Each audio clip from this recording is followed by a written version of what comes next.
Cuando el 24 de junio del 2022 fue derogado el fallo Roe versus Wade, se inició inmediatamente una conmemoración especial por parte de todos los organismos pro vida y de todos los grandes conservadores en reconocer la providencia de un día como hoy.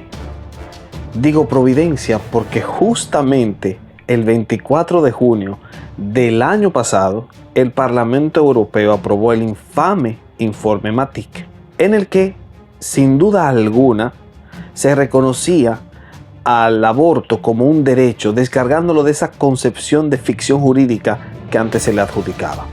Sin duda alguna, el 24 de junio en el 2021 fue un día negro, pero hoy, un año después, ese mismo 24 de junio se ha coronado con los iluminados rayos de la verdad, puesto que los jueces conservadores, en su gran mayoría del Tribunal Supremo, hicieron de este día un día rescatable.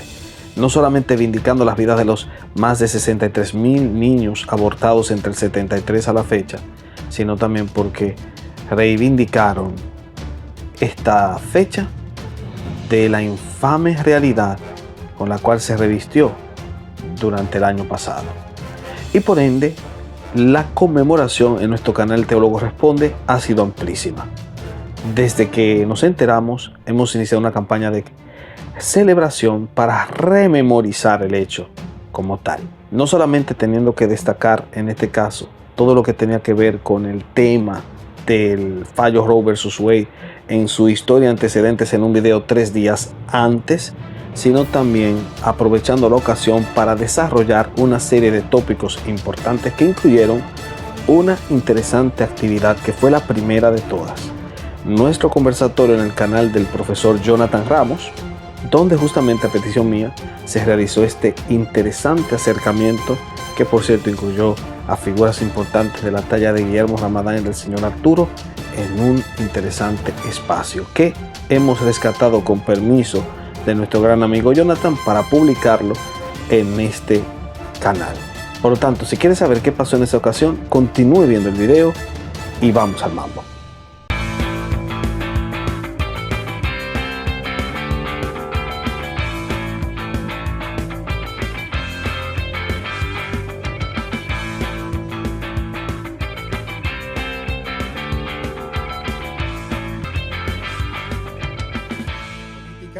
Hoy vamos a tocar un tema importante porque, bueno, lamentablemente, como el país es muy centrífugo y el mundo es muy centrífugo, lo que pasa en ciertos países centrales siempre suele repercutir en otros países, ¿no? Para bien o para mal. Entonces, cuando se legaliza el aborto, generalmente cuando se hace en Francia, en Alemania, en Inglaterra y en Estados Unidos, y bueno, parece que los peruanos dicen, nosotros también lo tenemos que hacer, porque si lo hace el primer mundo, eso significa que hay un progreso en la humanidad y nosotros tenemos que adaptarnos y adoptar esas medidas, ¿no? Y bueno, en general cuando pasan estas cosas suelen repercutir.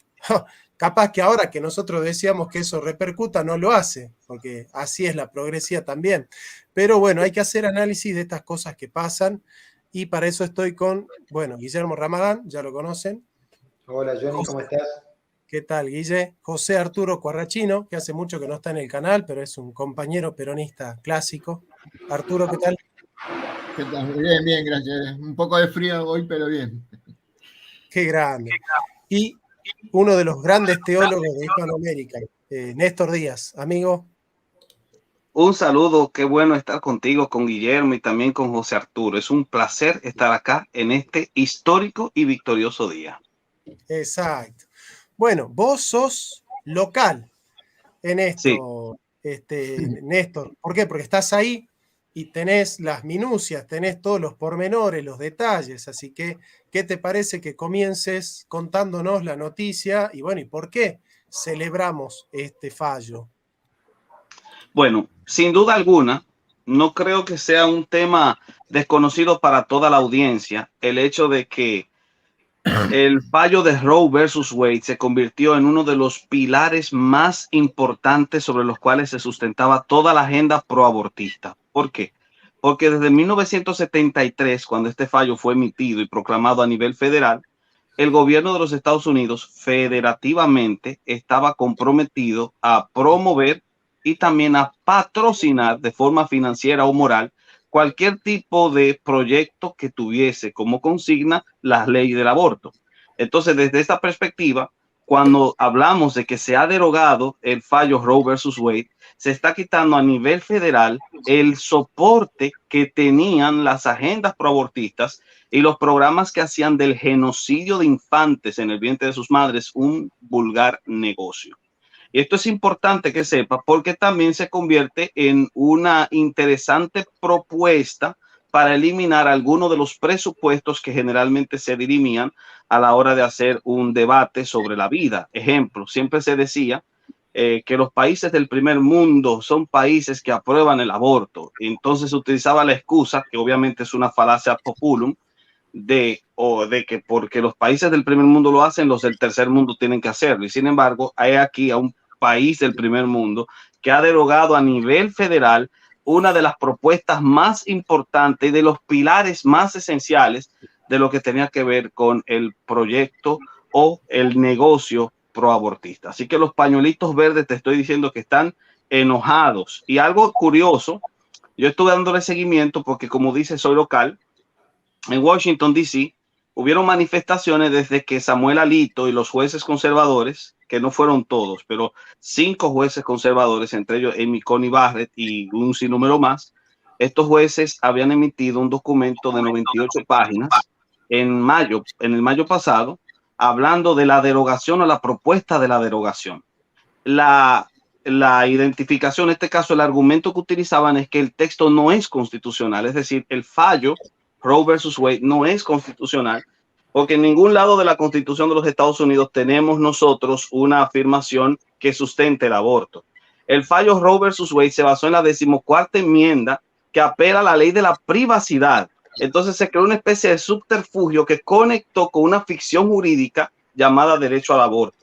Y desde esa ficción jurídica se concentró todo un fallo que, como teníamos en el 73 una mayoría demócrata en la Suprema Corte, es obvio entonces que fluyó de forma inesperada, se aceptó y había una población total que apoyaba esto desde fuera. Pero en esta ocasión, 2022, cuando se anunció que se iba a proponer la derogación del fallo Roe versus Wade, aparecieron un sinnúmero de personas que no correspondían con la realidad demográfica del país. De hecho, la mayoría de los que estuvieron presentes ahí ni siquiera conformaban el 50%.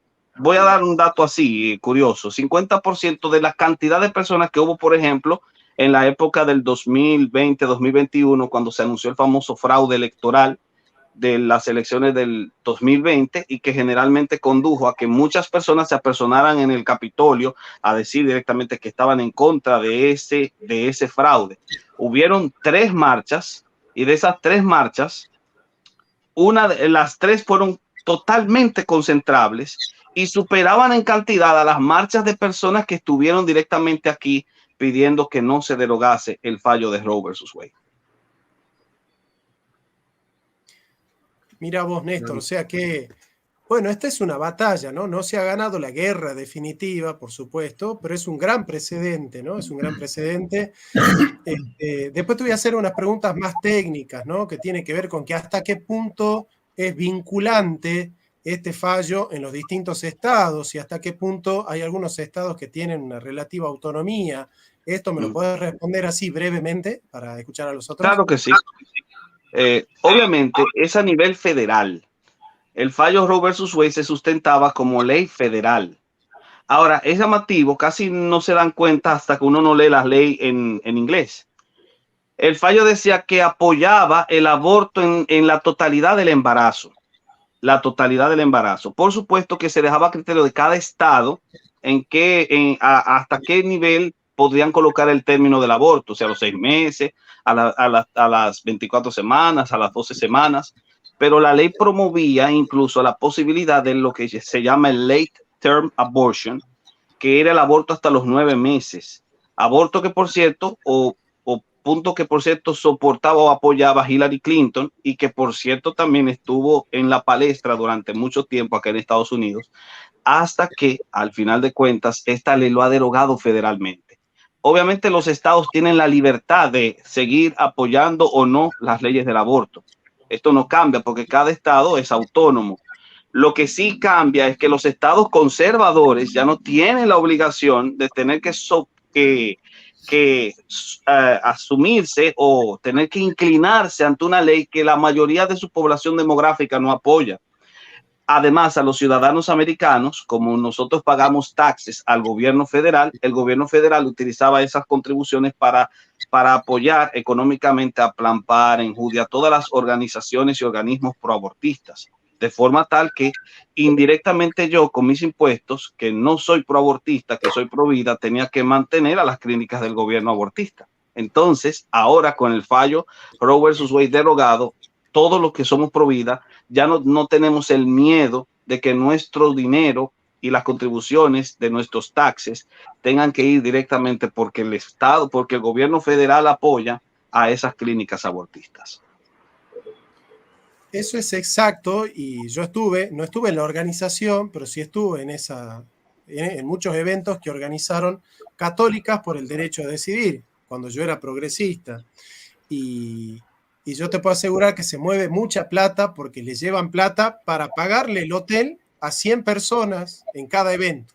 El hotel, la comida y la publicación de 200.000 libros a favor del aborto.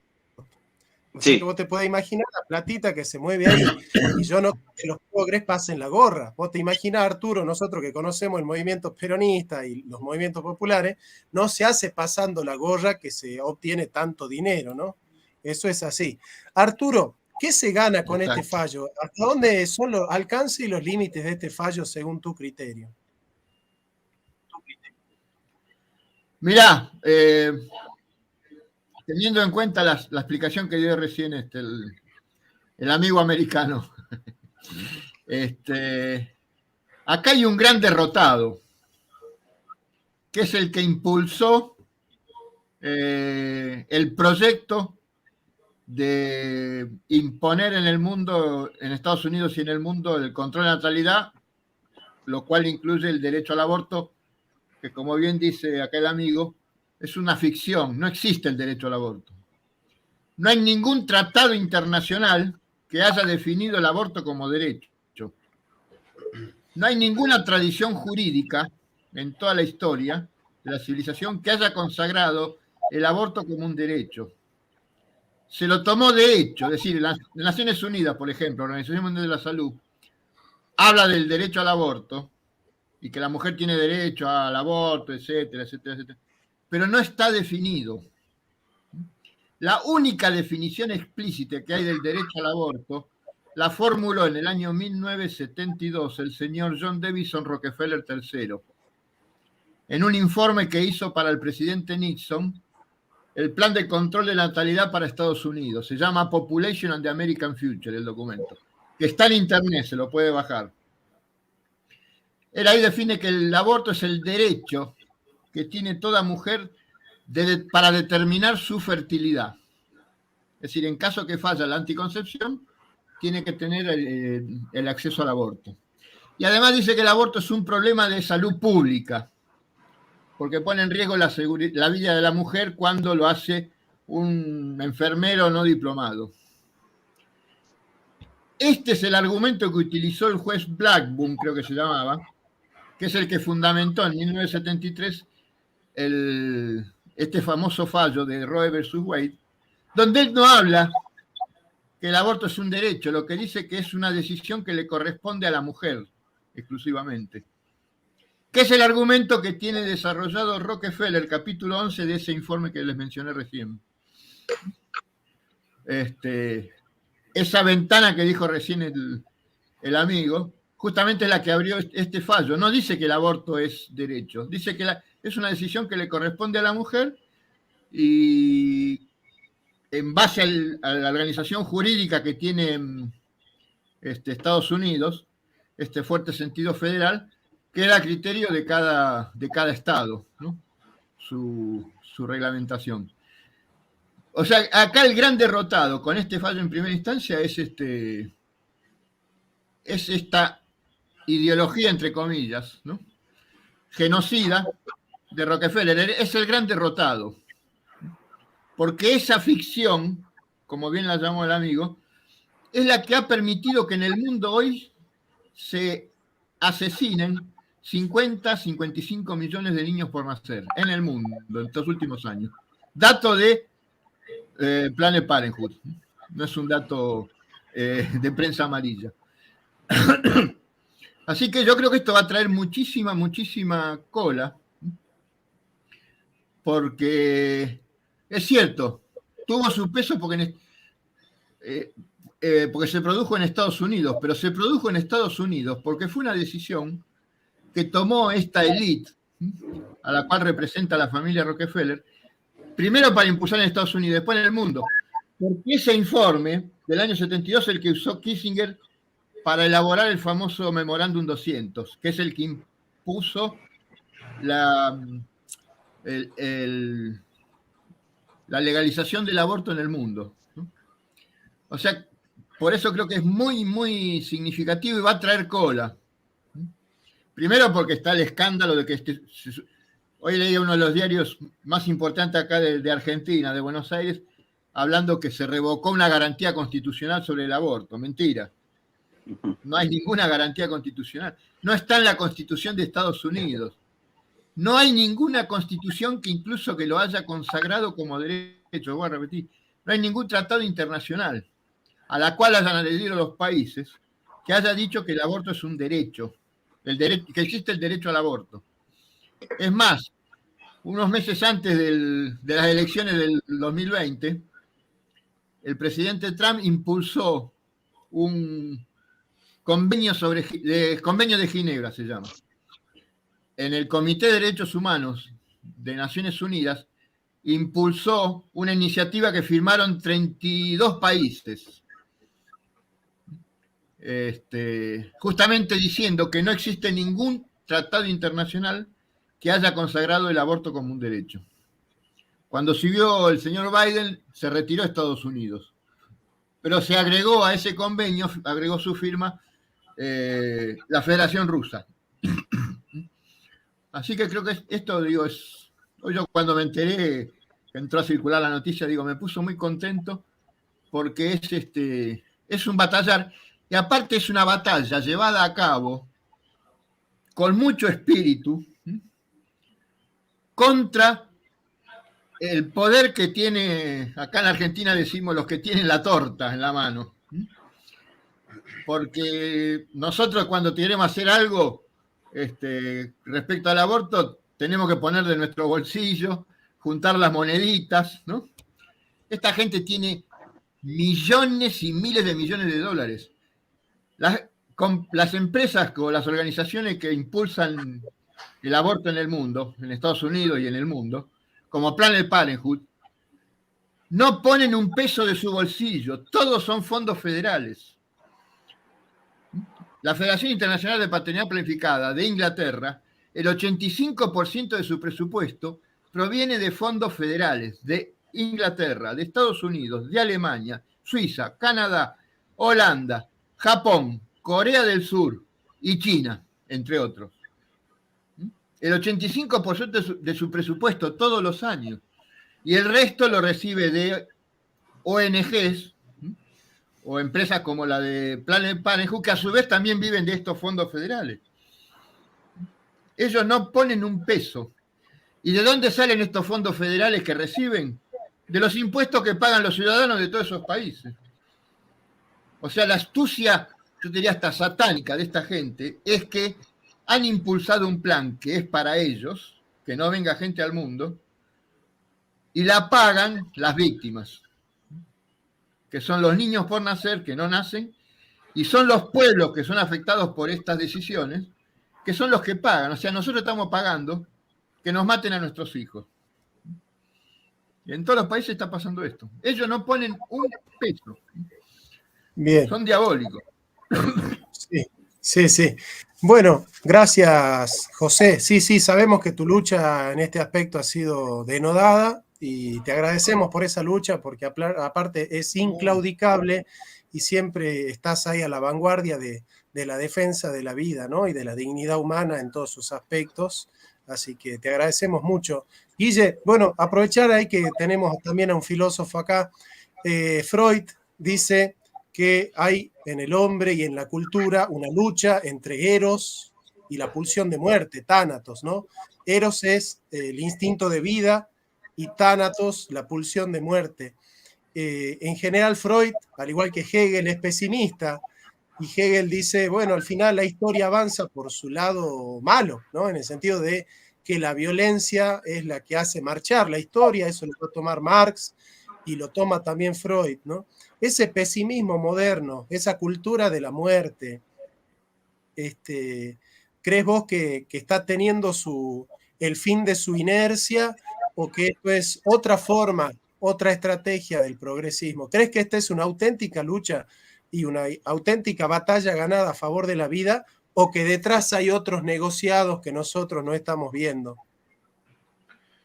Bueno, mirá, respecto de eso es interesante porque yo creo que siempre hay poderes que están jugando en la sombra, ¿no? O sea, fuera de lo que todo el mundo puede observar. Pero que eventualmente o esporádicamente tenemos victorias que son totalmente genuinas. Y esto se da a pesar de todos estos poderes que están jugando y que, bueno, como bien se explicaba acá, son financiados de maneras espurias y que, bueno, y que tenemos la verdad que mucho contra lo cual luchar. Pero más allá de eso, vos fíjate que Donald Trump es de alguna manera uno de los artífices de esto, porque si podemos decir que la batalla contra la vida ganó un set hoy, porque ganamos 6-3,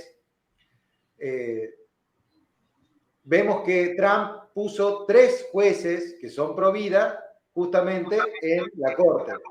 Y en ese sentido ya podemos observar la influencia que tuvo para esto, ¿sí?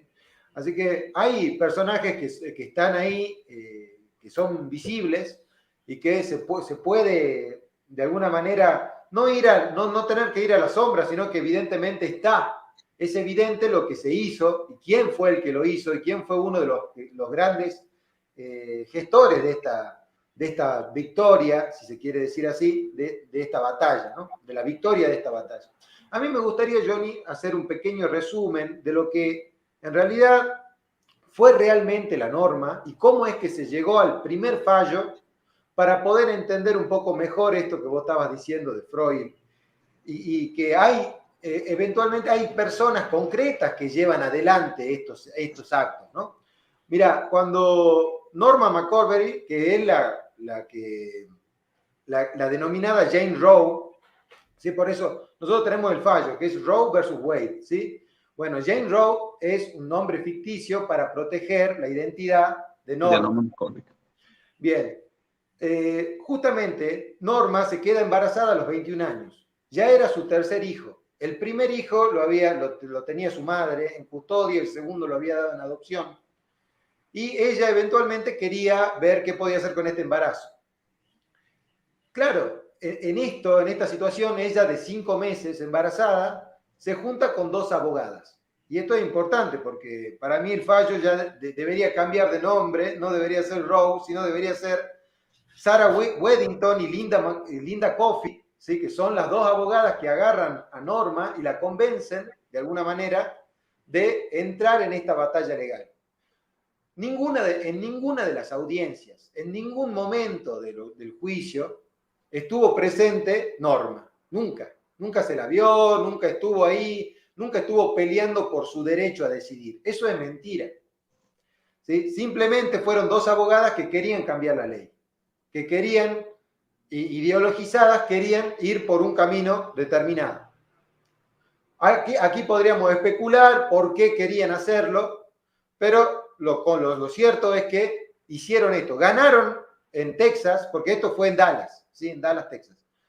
Ganaron en Texas, inmediatamente Henry Wade, que era la contraparte estatal, apela. Y ya en el 73, como bien explicaba Néstor, surge el fallo. Pero este fallo también se da en concomitancia con otro fallo, que es Doe versus Bolton, que es que claramente como en Norteamérica les gusta mucho tener un nombre de referencia para ser más fácil de recordar, solamente se recuerda Roe versus Wade, pero en este caso Doe versus Bolton tiene los mismos argumentos en el mismo fallo, sale con el mismo fallo. Y en este caso también Doe, no era Doe, sino era una famosa activista provida luego, que se llama Sandra Cano, que fue engañada totalmente por su abogada, que la abogada se llamaba Margie Pitts Haynes. Cuando ella va a consultar, ella estaba embarazada y ella va a consultar por la custodia de sus otros hijos y por el divorcio. Por eso va a consultar a la abogada y la abogada le hace firmar papeles para poder meterse en una lucha abortista que ella nunca había pedido, que ella nunca había solicitado a su abogada. Obviamente que, ambas partes, no tanto este dúo de abogadas que era Weddington y Coffey, como esta abogada Haynes, llegan a la corte, ¿sí? sin que las personas interesadas que nunca abortaron, tuvieron sus hijos, la verdad que a ellas no les interesaba mucho el tema, simplemente fue una cuestión de abogados. Y es interesante porque, y sobre todo para entender el fallo, y esto ya me recuerda mucho a lo que se discutió en Argentina, porque son siempre los mismos argumentos, el juez Blackburn, que justamente es el juez que estructura todo, ¿no? El fallo, él plantea 3 trimestres donde se deben tener diferentes cuidados en relación al aborto.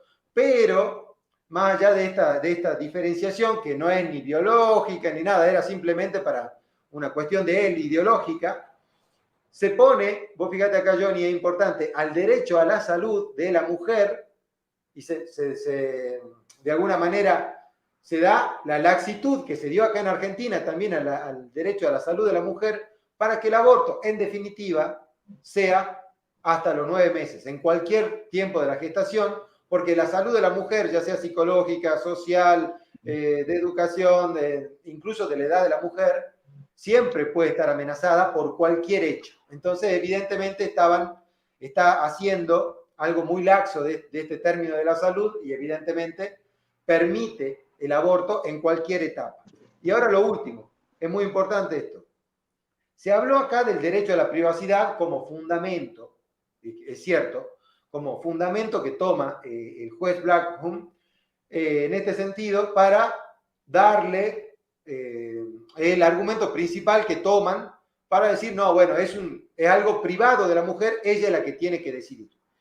Pero también dice algo el juez, que es bastante interesante en un momento, dice, si se establece la personalidad prenatal, cosa que él estaba negando, el caso del aborto colapsaría, porque el derecho al feto a la vida estaría garantizado por la 14ª enmienda. Entonces, claro, 14ª enmienda. Entonces, ahí tenemos, es muy importante porque nosotros, en el ámbito filosófico, que es justamente donde nosotros vamos a buscar la personalidad, y en el derecho, ¿sí? En la filosofía del derecho es donde nosotros vamos a establecer la personalidad de ese feto. ¿Sí? Vamos a decir que ese feto no solamente es un nuevo individuo de la especie humana, sino que es persona. Y bueno, evidentemente acá a mí me interesa porque toda la batalla que se da intelectualmente no es en vano. Justamente da los fundamentos para que luego haya jueces que puedan tomar decisiones en favor o en contra de la vida.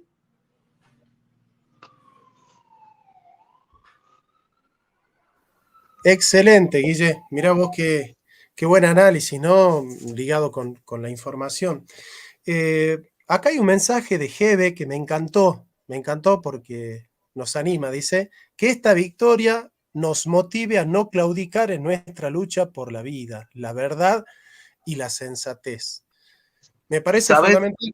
es un espaldarazo que tenemos, porque yo he tenido muchos amigos pro vida que me dicen, ya está, esto está financiado, estos están comprados en todos lados, todas las empresas están con esto, todos los políticos están con esto, ¿qué va a hacer 3 o 4 locos en YouTube? No van a cambiar nada, ¿no? Entonces como que de alguna u otra manera, mal que mal, muchos han bajado los brazos, han dicho, bueno, hablemos de otras cosas, porque hay otra batalla, ¿eh? Hoy, por ejemplo, ha ganado una batalla importante, la libre portación de armas en Estados Unidos, que va en contra de lo que nosotros defendemos. Entonces ven cómo en el mismo día tenemos una a favor y una en contra. Y esto es muy curioso, ¿no? De cómo, por un lado el progresismo avanza, por el otro lado retrocede, ganamos nosotros, pero perdemos en otro lado. Por eso siempre hay que dar la batalla de manera integral. Es decir, nadie que se llame provida puede estar a favor de la pena de muerte y de la libre portación de armas sin caer en alguna contradicción. Porque el arma no es para defender, el arma es para matar. La que defiende es el chaleco antibalas. Entonces son cosas que si nosotros empezamos a caer en ciertas contradicciones, van a ver que muy, muy de fondo nuestra propia batalla se va cayendo, ¿no? Entonces, qué importante que es que sepamos que defender la vida es defenderla íntegramente. Y defender al pobre del ataque del Fondo Monetario y del avance del neoliberalismo también es ser pro vida. Defender al pobre, defender al huérfano, defender al extranjero, defender a la viuda, defender a toda persona que es vulnerable, también es defender la vida. Entonces, nosotros tenemos que ampliar nuestro concepto de defender la vida. Defender la vida no es estar a favor de que la mujer abra la pierna y el chiquito nazca.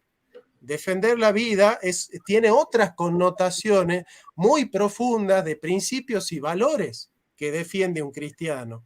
Entonces, qué importante es que nosotros entendamos lo profundo que significa ser pro vida. Si no, somos pro parto, estamos a favor del parto. Y después, una vez que el chiquito nazca, y bueno, si el neoliberalismo hace que se muera de hambre, y bueno, que se muera de hambre, ¿qué vamos a hacer?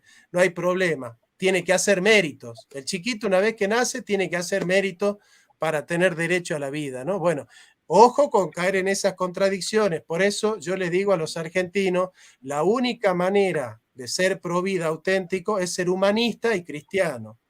Y bueno, ustedes saben cuál es el partido y la filosofía que es humanista y cristiana en la Argentina, ¿no? Por eso hay unos que se llaman pro vida, pertenecen a otras ideologías, hoy están sosteniendo la libre portación de armas y el comercio de órganos y la pena de muerte. Bueno, ahí tienen esos pro vida en la Argentina, ¿no? Querido Néstor. Claro, perdóname, ¿Cómo? una acotación Sí. que hago, eso que decís vos. Sí, sí. Esas son todas formas de empiojar lo que es esta batalla que es fundamental, ¿no? Yo me acuerdo siempre de la Madre Teresa cuando decía, si matar a un hijo es un derecho, no está asegurada ninguna vida en el mundo. Si a mi hijo lo puedo matar a cualquiera, ¿no? Si ese vínculo más profundo que uno tiene lo puede eliminar porque no lo quiere, no se puede querer a nadie. Y lo que recién, esta cita que dijiste de esta, creo que es una chica, ¿no? Febe. Sí. Que habla de la sensatez. Es un tema de sentido común. La confusión que ha hecho esta gente con el tema del aborto, acá se dio mucho cuando se dio el debate en el 2018 y el 2020, ¿no? ¿Cuándo es persona? Que es un poco lo que plantea el juez que había dado el permiso para el aborto. Persona es un concepto jurídico, no es un concepto científico ni biológico. Decir que un no nacido no es persona es una decisión política, no es una verdad científica. Nadie puede demostrar que nosotros científicamente que somos personas. Persona es un concepto jurídico. Persona se define como un ser, un ente o ser que tiene derecho y asume obligaciones. Pero, por eso un árbol no es una persona. Jurídico, ¿no? Es un concepto filosófico que toma el derecho, no es un concepto que nace en el derecho. Hay que tener cuidado con eso. Claro, pero es una aplicación jurídica. No tiene nada que ver la ciencia. O sea, ningún médico puede decir que un no nacido es persona o no es persona, No, no, porque le excede. Igual tampoco un nacido. Claro, claro. El concepto nosotros, persona trasciende al campo científico. Ujú. Sí, Es un nadie puede concepto también al decir del metafísico. derecho. que nosotros somos personas. Ujú. También al del derecho, porque no son los abogados los que han creado el concepto de persona. Exacto. El concepto de Ahora, persona ellos sí surge pueden, en la sí, filosofía en relación con la teología, sobre todo en la ujú, cristología, ¿no, Néstor? ujú, exacto. De hecho, es importante ese tópico porque justamente la validación de la normativa jurídica, que es a posteriori, parte de conceptos a priori, que en este caso son los conceptos dados por la metafísica. Y no solo por la metafísica, sino por la metafísica, es decir, el campo teológico. Y es llamativo que sea así por esas razones que, históricamente hablando, todos los que asumen esta visión judeocristiana siempre han sido defensores de la vida, en todos los aspectos, en todos los sentidos. De hecho, resulta ser una falacia de afirmación gratuita, la que vi en un comentario que decía, un determinado sector religioso es el que apoyó la libre portación de armas. No, por supuesto que no. El concepto de libre portación de armas es algo que se maneja entre personas que ni siquiera son religiosas. Pueden haber religiosos, pueden haber personas no religiosas. Creo que es un tema que trasciende el campo religioso. De hecho, Así acá en que la no Argentina son los acusaríamos a una católicos. persona determinada para ello. Eso sería esa misma, es una falacia de afirmación gratuita. Acá en la Argentina no es el reformado el que está defendiendo la libre portación de armas, no es el calvinista de la Argentina, son los católicos. Si ustedes conocen los nombres de No, esos Johnny, católicos, ahí está haciendo la están misma afirmación defendiendo. gratuita, Johnny. No estás entendiendo. Sería afirmación gratuita, eso es lo que No, digo. no, Yo no. no Cuando acusaría digo a los calvinistas o católicos, a ver, católicos. claro, no digo todos los católicos, pero digo Claro, los que Sí. lo están haciendo, un los que problema. lo están haciendo son católicos, ¿entiendes? Ahora, No todos volviendo los a un punto, católicos. escúchame, sí. Volviendo a un Sí, punto curioso que me llama la atención y rescatando algo de lo que decía Guillermo. En un video reciente, hace publicado inicios de la semana, yo estuve hablando sobre el tema del fallo de Roe versus Wade, cuando inmediatamente se presentó la moción, inmediatamente comencé a hacer unas indagaciones y presentamos un análisis interesante. Y uno de los descubrimientos llamativos que casi no se menciona es el hecho de que Norma McCormick, la cariñosamente reconocida como Roe, terminó siendo provida. Ella terminó afirmando, de hecho participó en una especie de comisión en el 2002 donde exigió que el caso Roe versus Wade fuese derogado. Hay quien acusa que supuestamente le estuvieron pagando, ella misma, hay una confesión de que ella le estuvieron pagando los grupos pro vida para ello, pero de acuerdo a testimonios finales, incluyendo el de A.B. Johnson, ella terminó llamando a A.B. Johnson horas antes de morir, diciendo que ella realmente no se sentía convencida del todo de la realidad que después se conoció como el movimiento proabortista. Es decir, ella al final de cuentas decidió renunciar a esa marcha directa que utilizó su nombre para construir uno de los más grandes argumentos importantes en el ámbito jurídico para lo que tenía que ver con la defensa del proabortismo. Ese es un dato muy curioso que es bueno resaltar. Otro elemento importante es ciertamente este día es un día victorioso para todos los que defendemos la vida, pero no es un día victorioso para los que defienden el otro lado. Por eso es que alguien mencionó que el estado de Nueva York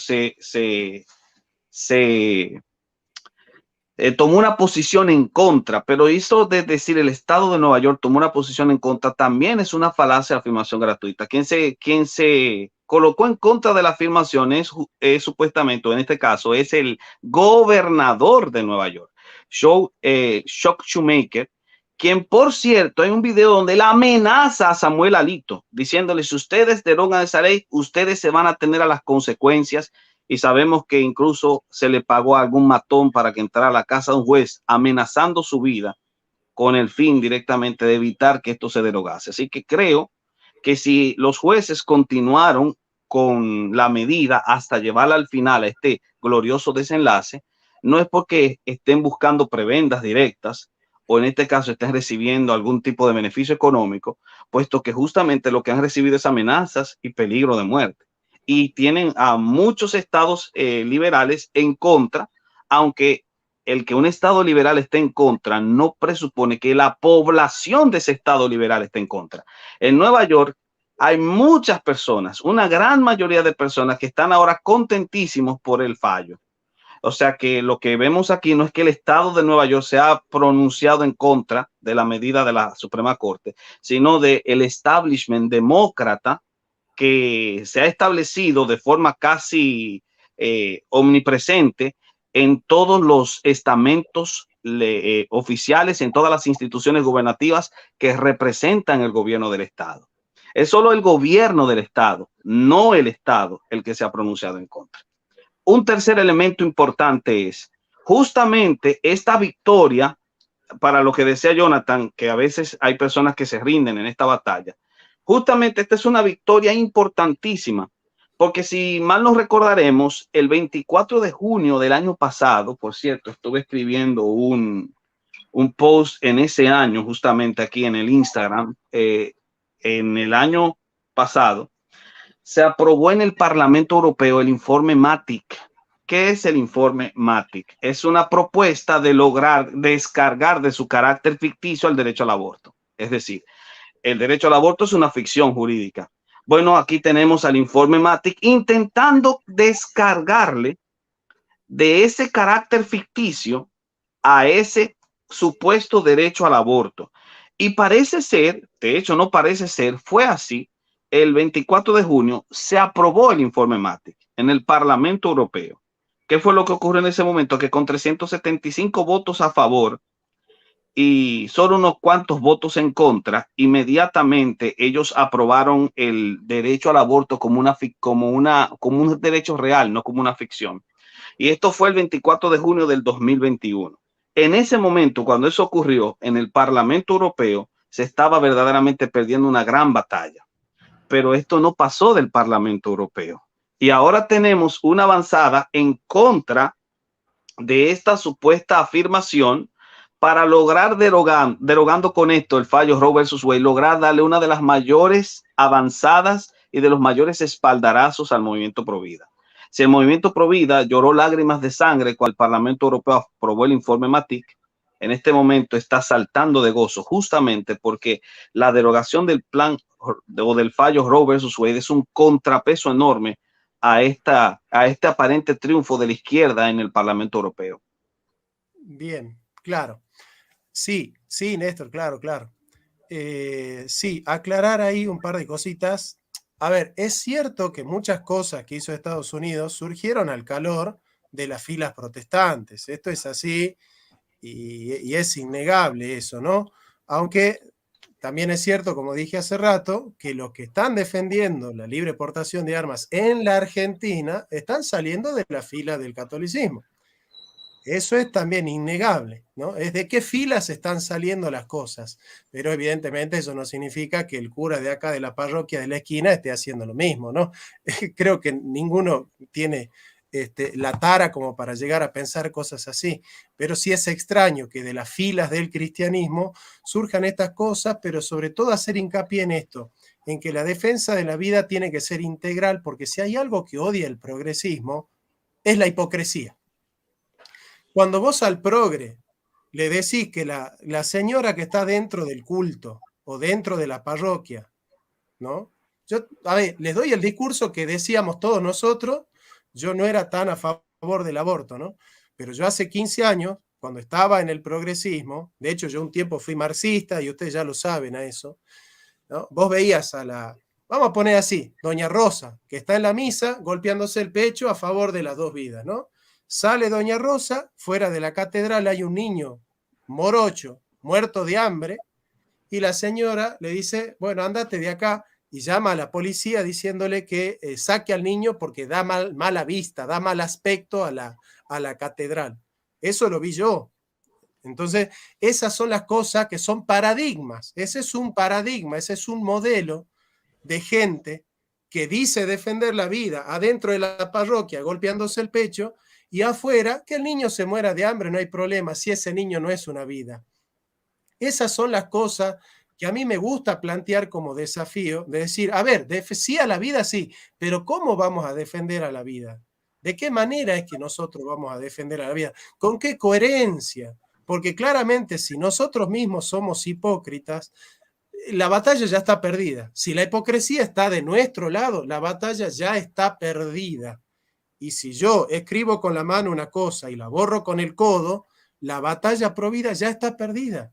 Entonces, ahí es donde nosotros mismos tenemos que ser mejores, tenemos que ser más astutos y también más sensibles a las realidades sociales.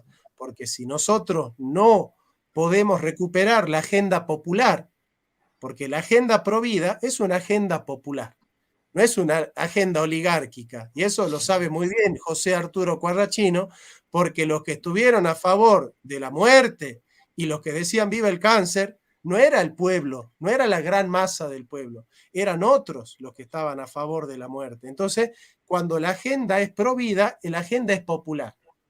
Lo que pasa es que los conservadores tienden a hacerse oligarcas y los populares tienden a hacerse progresistas. Entonces es muy difícil que el movimiento nacional y popular sea auténticamente nacional y auténticamente popular.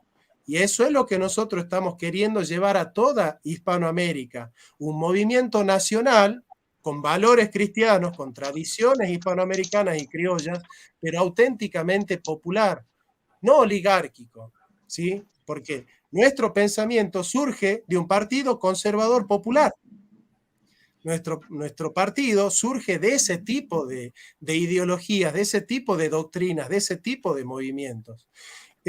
Bueno, Guille, por último, para ir terminando, ¿cuáles crees vos que son las batallas que vienen? Esta ya ganamos, esta ya está, pero ¿cuáles son las que vienen? ¿Hacia dónde llevar la batalla? Mirá, Johnny, yo no creo que esto haya terminado, ni mucho menos. Es cierto que es importante. No, yo no dije eso.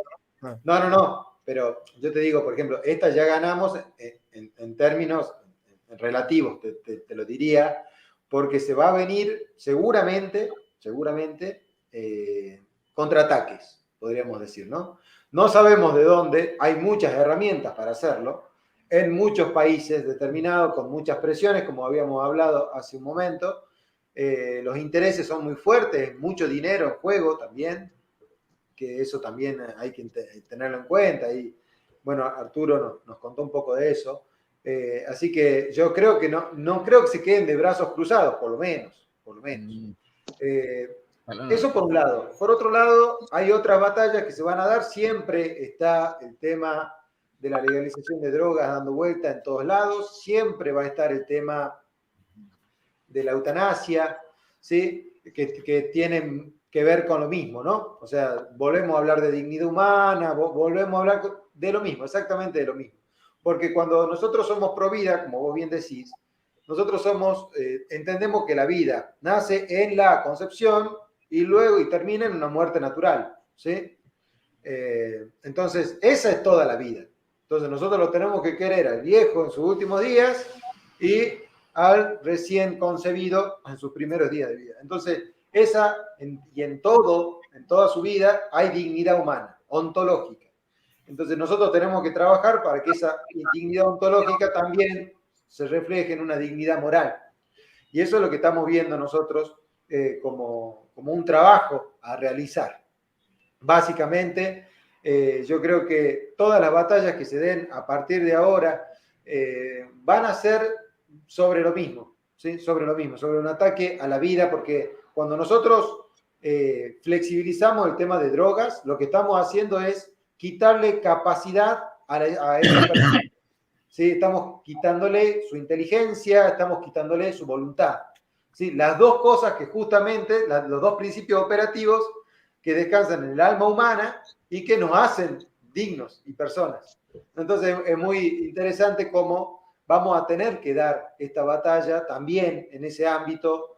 Y bueno, por lo menos acá en Argentina ya se están empezando a plantear ciertos bosquejos de leyes de eutanasia, ¿sí? Todavía no seriamente, pero sí se van planteando por algún que otro legislador, saca algún borrador de ley, como para ir tanteando. Bueno, esto siempre se hace, ¿no? Para ver cuál es la reacción de la gente, si a la gente le interesa o no le interesa, si hay reacción o no. Bueno, estas cosas siempre se van dando. El tema de las drogas también es algo que se va poniendo, todo se va haciendo muy lentamente. Ustedes fíjense que no es de un día para el otro, siempre se va. Por eso que la batalla, y en este caso yo le doy la derecha un poco a Agustín Laje, que la batalla cultural se va dando día a día, todos los días, con tapas de diario, con medios, ya sean digitales o no, siempre se va dando esta batalla. Así que bueno, hay que estar ahí a la vanguardia, hay que poner nuestro granito de arena, ya sea con un comentario en un video, ya sea con videos concretos. La verdad que hay que dar la batalla, Johnny, así que bueno, para eso vamos a estar. Así es, amigo. Es cultural, pero no es solo cultural. Por No, eso nosotros no no somos de derecha. Porque claramente. darle de comer al pobre, esa no es una batalla cultural. Y nosotros también tenemos que darle de comer al pobre. José Arturo, hermano, ¿cómo podría cerrar? ¿Qué es lo que se viene? Y cómo nosotros, como cristianos humanistas, ¿para dónde tenemos que ir? ¿Para dónde tenemos que llevar esta batalla? Mira, primero que hoy es una victoria importante en la batalla. No ganamos la guerra, ganamos una batalla muy importante. Porque por lo menos se le puso ya freno a esta locura. En el fondo esto es una guerra espiritual y religiosa. Es el bien contra el mal. Por eso tenemos que hacer una defensa integral. No se agota en defender el inicio de la vida, sino que hay que después desarrollar, como bien planteaste vos, también lo dijo Guillermo, Néstor lo dijo de otra manera, tiene que ser un mensaje propositivo. Tenemos que ser apóstoles, misioneros de la vida. Rescatar toda la tradición humanista y cristiana que forma parte del alma de nuestros pueblos, por lo menos en América, incluso de Estados Unidos. La tradición humanista y cristiana. No digo católica, cristiana. Y llevar este mensaje que es a favor de la vida, ¿no? A favor del trabajo, a favor de la dignidad. Porque no es lo mismo que esto se da en un contexto en el cual este mismo poder que impulsó esta ley que hoy se revocó, es el poder que está impulsando el proyecto del año 2030, nadie sea dueño de nada, que está llevando adelante toda esta locura de la eutanasia, ¿no? De la degeneración de género. Es el mismo poder. Entonces creo que es muy importante que tengamos acá primero un mensaje integral y que nos convirtamos en apóstoles, ¿no? Misioneros, predicadores. Y acá creo que es muy importante que haga el aporte la mujer y las mujeres que salgan al frente. Acá hemos tenido algunos casos, pero son muy acotados, ¿no? De mujeres que han salido a discutir con otras mujeres y a mostrar lo que es la mujer. La mujer es vida, no es muerte. Y se lo han dicho con todas las palabras posibles, con toda la pasión posible. Es decir, tenemos que pasar a la ofensiva. Hasta ahora hicimos una tarea mucho de hacer frente a los ataques. Ahora tenemos que pasar a la ofensiva. Porque esta gente ha quedado herida, como en el 2018, que nos entusiasmamos que habíamos frenado la legalización del aborto, pero los dejamos heridos y en vez de seguir avanzando y seguir sacando argumentos a favor de la vida y denunciando lo que es un crimen y un asesinato y que ya es un genocidio, nos quedamos conformes, ya se paró. Incluso en el 2020, cuando se empezó a plantear de nuevo, mucho argumento de parte nuestra era, pero si ya el Parlamento decidió que no. Y bueno, ahora quieren decidir que sí. Pero en vez de ir a ocupar, ¿no? En la guerra es así. Lo digo en términos genéricos, ¿no? Se mata o se muere. Nunca se deja herido. porque el herido reacciona.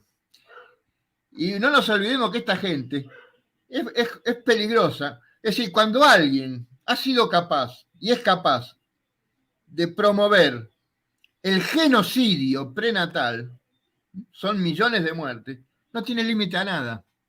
No se convence con argumentos, ni con razonamientos. Por eso hay que batallar a fondo, ¿no? Entonces ahora tenemos médicos que pueden dar muchas más explicaciones de las que hemos dado hasta ahora. Abogados, teólogos, filósofos. Mira, dijiste algo que es la primera vez que lo entiendo. Te agradezco porque me hiciste entender algo.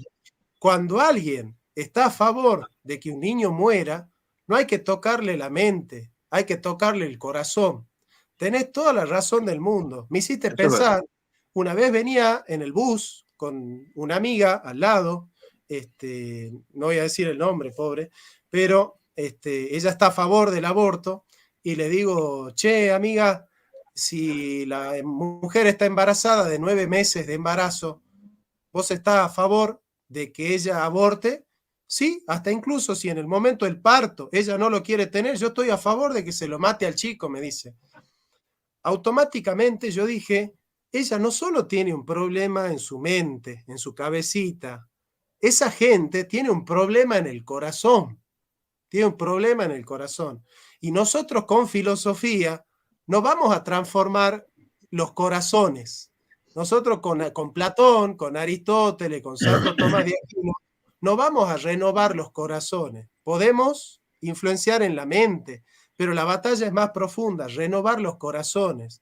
Es por eso que hoy, sin el Evangelio y sin la verdad de Dios, es muy difícil. Por eso es más profunda la batalla que meramente intelectual. No basta solo con traer papers académicos y decir, no, porque hay un científico en el Congo belga que dijo que la estadística de tal cual y de tal cual. Esa estadística hoy, para el que vendió su corazón al diablo y le dijo al diablo, tenés razón, hay que matar niños, se pueden matar viejos, se pueden matar pobres, tienen un problema en el corazón. ¿No es cierto, Néstor? Vos que sos teólogo seguramente sabrás explicarme. Bueno, sin duda alguna. Yo tengo que destacar con total premura y también con toda la displicencia que pueda ese argumento de mi querido Arturo. Porque ciertamente ese es el paradigma cristiano. El paradigma cristiano es el de la transformación cultural. La cultura se define en base a sus relaciones y la iglesia tiene una relación con la cultura. Ahora, históricamente la iglesia podría asumir el paradigma del aislacionismo, como también podría asumir el paradigma de la identificación, que es uno de los peores, cuando se identifica de tal manera con la cultura que ya no se sabe qué es, si es cristiana o no. Pero está este paradigma de la transformación a través de la encarnación cultural, que lo propuso un teólogo llamado Randall Weber. Muy buen paradigma, que por cierto va muy de la mano con esa información que señala que el querido Arturo. Tienes que transformar al individuo por dentro si quieres transformar la sociedad y la cultura que ese individuo crea. Por lo tanto, lo correcto en ese sentido es trabajar el interior del individuo. Friega el plato por dentro, decía Jesús, y luego entonces lo friegas por fuera. La idea es un cambio interior que vaya a lo exterior. Eso lo he destacado en un video que, por cierto, va a salir esta misma semana, donde justamente tratamos eso, así que no es coincidencia que se desarrolle ese tópico.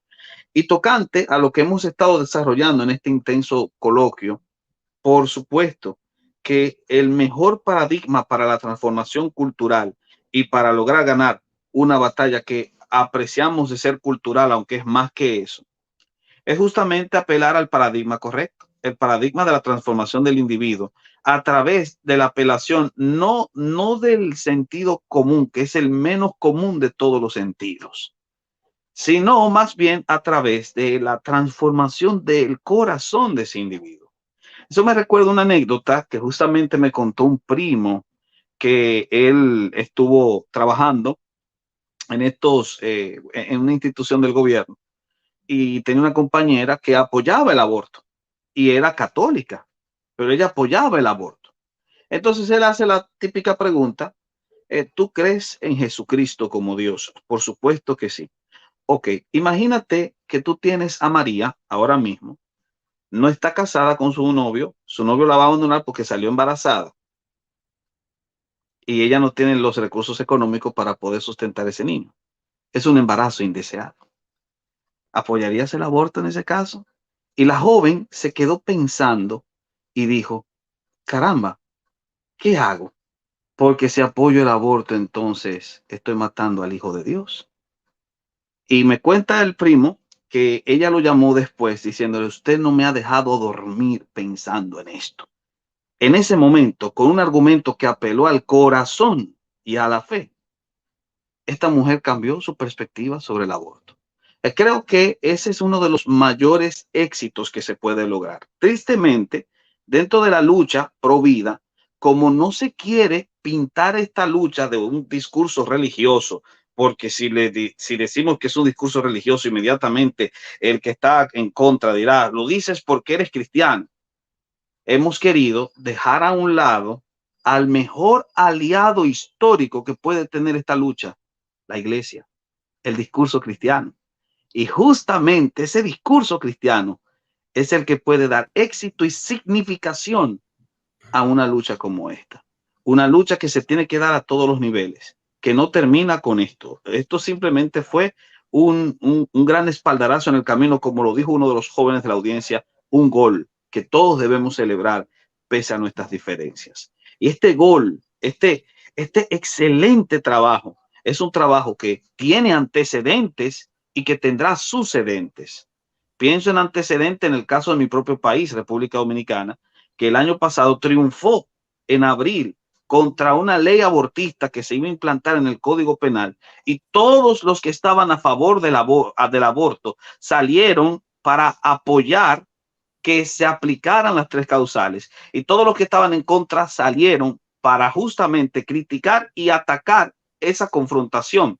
Y Arturo mencionó que es una guerra espiritual, y ciertamente nosotros lo pudimos ver en República Dominicana de esa manera, porque mientras los proabortistas estaban haciendo prácticas de magia y bailes mágicos religiosos, los pro vida estaban orando.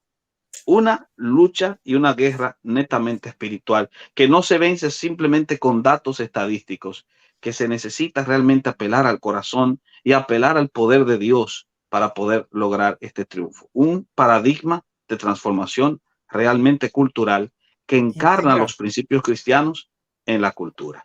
Esa sería la manera como yo cerraría. Se puede hablar mucho sobre el tema, pero cerraría de esa manera. Claro, si entendemos por cultura todos los fenómenos de la vida, sí, es un concepto más amplio de cultura, ¿no? Si entendemos por cultura lo que dice Hegel o lo que dicen algunos modernos, sería muy reduccionista decir que la batalla es solamente cultural, ¿no? Entendiendo cultura como lo distinto a la materia, ¿no? A mí me gusta hablar de lucha integral, pero claro, si se entiende de una manera amplia el concepto de cultura, se puede hablar de batalla cultural.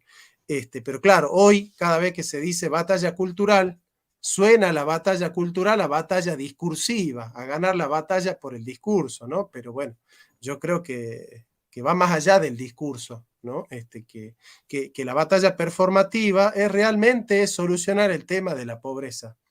Porque vos fíjate que un pueblo con pobreza y con desigualdad y con marginación y con discriminación y con injusticia es un pueblo que está vulnerable, vulnerable a todos los ataques habidos y por haber. Y siempre que haya hambre en la Argentina y en el mundo, por más que esté prohibido el aborto, que nadie hable en lenguaje inclusivo, por más que no haya ideología de género, si hay hambre en Hispanoamérica y si hay explotación en Hispanoamérica, nadie podrá decir que ha triunfado el reino de Dios en la tierra, ¿no? Como en algunas otras etapas de la historia, que había la mitad del pueblo o el 90% del pueblo pasaba hambre, pero todos eran cristianos, ¿no? Eran épocas donde todos eran cristianos y reinaba Dios en la tierra.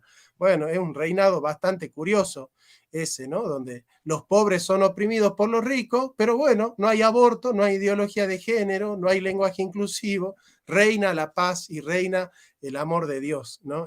Claramente que esa no es el reinado de Dios en la tierra, de ninguna manera tiene que ver con ese tipo de paz social donde los ricos oprimen a los pobres o donde los países imperialistas oprimen a los países coloniales, ¿no?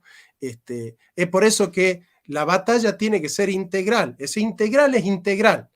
Ningún país puede oprimir a otro país. Y nosotros no somos colonia ni de España, ni somos colonia de Inglaterra, ni somos colonia de nadie, ¿sí? O sea, y ningún pobre debe ser oprimido por el patrón. Y es así, digamos, es integral, es totalmente integral esta batalla. Yo no puedo decir, bueno, que el rico no oprima al pobre, pero que Estados Unidos sí oprima a Nicaragua. Yo no puedo, ¿se entiende? O sea, es integral, es completa. Esta batalla tiene que ser completa. No podemos permitir que en nuestras filas haya gente que diga, no, al imperialismo sí, al neoliberalismo sí, pero al aborto no. Aborto no, pero la pena de muerte sí. Pena de muerte no, pero así. O sea, esas cosas no pueden funcionar, no van a funcionar y se van a dar cuenta que se caen por su propio peso, ¿no? Así que bueno, hermanos, gracias. Ahora tengo que hacer una entrevista para otro canal, pero bueno, Johnny, una solamente, ¿no? Sí. Un minuto. Se habló de guerra espiritual. Bueno, sí. Hay que sacarse la idea maniquea, ¿no? Nosotros sabemos que hay un vencedor acá. El bien vence, así que nos saquemos la idea maniquea por las dudas, porque hay gente que quizás no lo entiende muy bien. Siempre hay que aclararlo, ¿no? Cristo ha vencido, así que estamos seguros de la victoria. Para aclarar, cuando decimos guerra espiritual, no es ángeles luchando contra demonios al puro estilo escénico. No, claro que no. Espíritu, las ideas también son espirituales. Es decir, se habla del espíritu del deporte, ¿verdad? En ese sentido. Es una lucha espiritual en el sentido de que son ideas trascendentes y son cosmovisiones enfrentadas. Y esas cosmovisiones enfrentadas, obviamente, muestran cierto tipo de inclinación hacia un código moral específico, porque debemos decir que también la oscuridad tiene un código moral, que es lo contrario, es la antítesis, es un código antimoral, es el código antiético. Entonces, esas cosmovisiones enfrentadas son las que justamente se ven en ese tipo de citación, y gloria a Dios, y verdaderamente gracias a Dios por todos los congresistas, por lo menos en los países donde el aborto ha sido frenado, como también ahora los jueces de la Suprema, que a riesgo de su vida, vuelvo a repetir, con amenazas por parte incluso de elementos importantes del establishment político, como es el caso de Chuck Schumacher y toda su caterva de ladrones. Bueno, ese grupo justamente ha dado un paso importantísimo en esta lucha, pese a los riesgos, y hay que orar por ellos y hay que darles el espaldarazo. Gracias por haberse quedado con nosotros. Espero que el contenido dicho haya sido de grata bendición para todos los que tuvieron la paciencia de observar el coloquio hasta el final. Les animamos a que se suscriban al canal de nuestro querido hermano Jonathan Ramos, de Guillermo Ramadán y del señor Arturo, y que también podamos seguir apoyando toda la información suscrita en este contenido. Recuérdense que tenemos el Instagram, @Prof Néstor Díaz, donde seguimos subiendo información, el Telegram, donde la familia de Prof Néstor Díaz está creciendo mucho más con datos curiosos que estamos entregando, y también el regalo de ciertos artículos que estamos redactando para ello. Y por último, nuestro Twitter, Responde Teólogo, donde también estamos dando ciertos avances de lo que vendrá para el canal. Dios les bendiga y seguiremos en contacto.